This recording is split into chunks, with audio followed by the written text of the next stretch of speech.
Ibiganiro vyacu reka tubaramutse twongera tubaha ikaze bivanye naho muherereye. Ikiganiro ni Monday Superstars, mwama mugikurikirana imisi yose ku munsi wa mbere. Mbandi kumwe na mugenzi wanje, mugabo no munsi ndaza kuba ndi jenyene kuko urazi yuko amagara adasezerana. Gumana nanje ni mukanya inkuru idonito.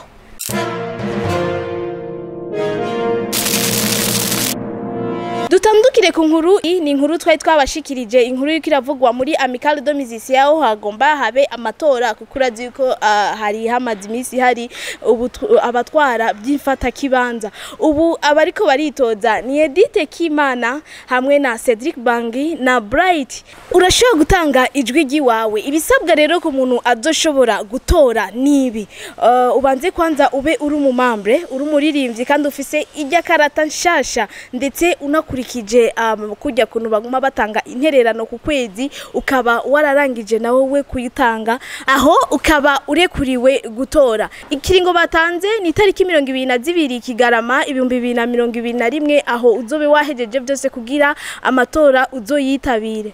Ngo amatora azoba umwaka utararangira. Ivyo byose byashoboye gusabwa, mbega ni bande bamaze kubikurikiza? Nizere yuko amatora azogera bose baramaze kubikurikiza ndetse tubone ihinduka mu butware bwacu. Wibaza ko arinde agiye gutahukana ico kibanza? Commentaire yawe irakenewe ngaha.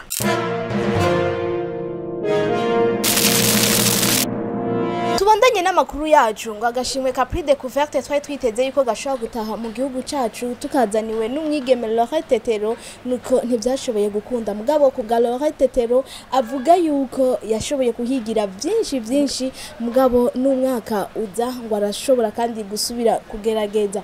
Namahigwe tukimuha ngo kuko ngo hari byinshi atarazi yashoboye kumenyeraho, kandi arizera yuko uyu mwaka abarundi bazoshobora kuryoherwa. Ariko ku bwa Bobona nawe yashoboye kuba ari muri ryo higanwa mu 2014, mugabo yatahukanye ikibanza ca kabiri. We avuga yuko habura gushigikirana mu baririmbyi, ngo habura gushigikirana kuko ngo yashoboye kubibona mu giteramo yashoboye gutegura kugira dushobore gufasha Tetero. Ngo arabaririmbyi yari yatumiye ndetse bari babizi, mugabo batashoboye gushika, batamubwiye n'impamvu.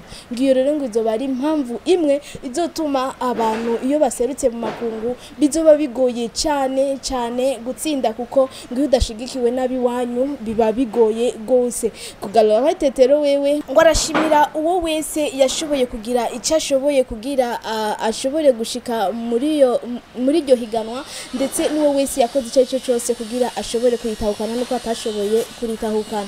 Kuri ayo majambo Bobona yashoboye kuvuga, wewe urafise nawe icyo woshobora kuvuga. Turashaka yuko muri commentaire yawe ubikora udatukana ubukebuke.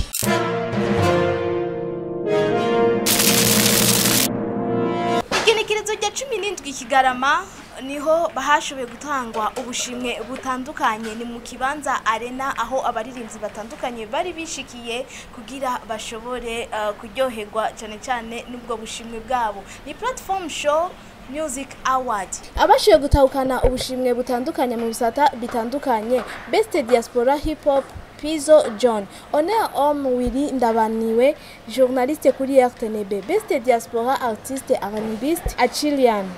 Best R&B Pop Song Nzoduga by Double J. Best Hip Hop Rap Kingorongoro. Best Diaspora Artiste KB Boy. Artist of the Year Big Fizzo. Best DJ of the Year DJ Mario. Best Female Artist Natasha. Best New Artist with Design. Best Performance Mr. Champagne. Best Male Artist Sat-B. Best Group Duo The Power Team. Personality of the Year Iritina. Honneur Femme Natasha. Best Video of the Year Dia by Big Fizzo featuring Jux. Ivyo nivyo bibanza bashoboye gutahukana hamwe. Bamwe nabariya bagira ico babivuze ko, bamwe bakavuga ati suko vyari kuba, abandi ati nuko vyari kuba. Na wewe turasavye commentaire yawe ngaha muri iki kiganiro. Reka tubashimire mwese mwashimye kudukurikirana, twongera tubifuriza amahoro. Ikiganiro ni Monday Superstars, mwama mugikurikirana imisi yose ku munsi wa mbere. Nizere yuko muri amahoro, mugire aho muba mubahwe.